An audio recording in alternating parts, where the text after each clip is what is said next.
नमस्कार। आज हम लोग बात करेंगे कि जो सत्ताधारी वर्ग है, क्या कारण है कि वह एक उत्तरदायी स्थिति में होने के बावजूद भी विवादित बयान देता है। इनमें जो पहला कारण है वह है कि वह जनता का अटेंशन प्राप्त करना चाहता है, उनका ध्यान आकर्षित करना चाहता है। दूसरा जो कारण है कि वह एक ऐसा विवाद उत्पन्न कर देना चाहता है जिससे एक बहस छिड़ जाए और जो जनता है वह छोटे छोटे समूहों में बट जाए और उनके हितों में टकराव करके या टकराव दिखाकर उनकी अस्मिताओं का शोषण किया जा सके।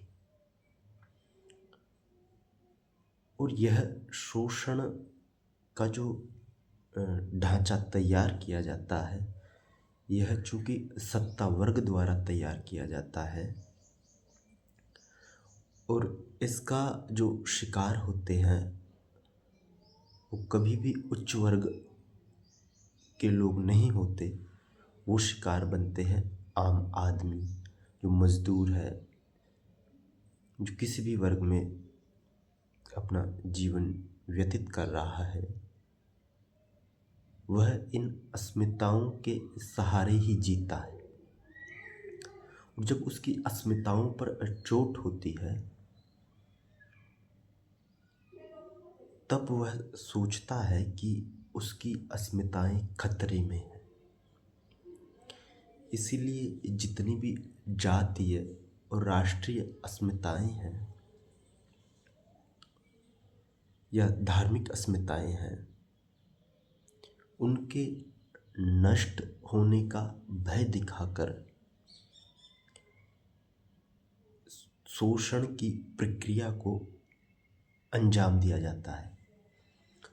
और यह शोषण की प्रक्रिया एक डर पर आधारित होती है जो व्यक्ति की अस्मिता के खो जाने का भय दिखाती है। और यह भय इतना अस्पष्टताओं में डाल देता है व्यक्ति को कि उसका विवेक चीज़ों को देखने में ही अक्षम हो जाता है। और जब चीज़ों को विवेक देख नहीं पाता, उनके पीछे की पृष्ठभूमि को, तब उसका शोषण करना बहुत आसान हो जाता है। एक अन्य कारण है जो वह है कि अपने में जो उत्तरदायित्व की भावना होनी चाहिए, एक राजनेता होने की हैसियत से, उससे सत्ता वर्ग मुक्त होना चाहता है और उस उत्तरदायित्व की भावना को किन्हीं भी वायवीय अस्मिताओं के ऊपर आरोपित कर देना चाहता है और अपने उत्तरदायित्व से इस तरीके से वह छुटकारा पा लेता है। तो कुल मिलाकर जो बात है वह यह निकल कर आती है कि विवादित बयान इसीलिए दिए जाते हैं ताकि जनता को गुमराह किया जा सके। नहीं तो एक सामान्य रूप से पढ़े लिखे व्यक्ति से भी जब आप बात करोगे तो वह कहेगा कि हमें अच्छी बातें बोलनी चाहिए, सभी के हित का ध्यान रखना चाहिए, ये बात कहेगा।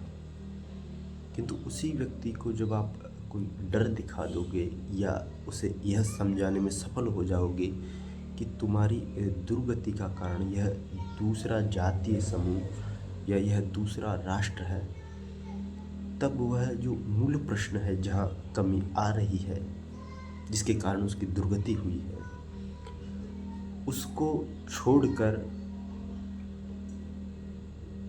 वो दिखाए गए दिशा निर्देशों के अनुसार चलने लगता है।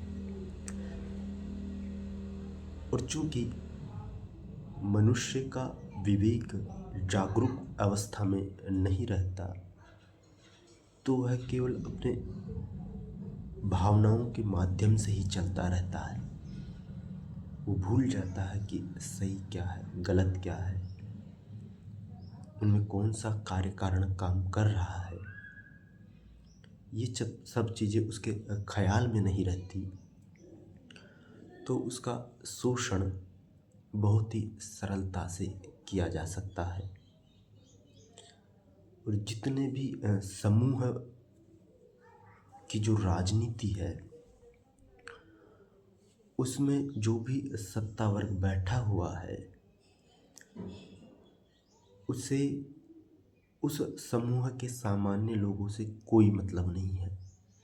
वो उनके हित के लिए काम नहीं करता। इसके विपरीत एक अलग वर्ग की सृष्टि हो जाती है,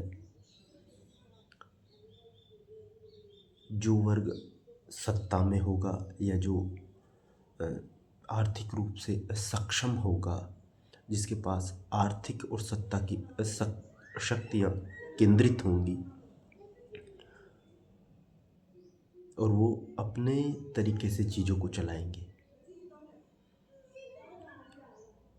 और जनता हमेशा केवल तमाशबीन की तरह तमाशा देखती रहती है,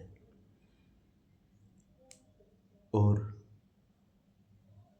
उसे पता रहते हुए भी वह कोई सकारात्मक प्रतिक्रिया नहीं कर पाती, क्योंकि भय से उसके चित्त में अस्पष्टताएं उत्पन्न कर दी जाती है।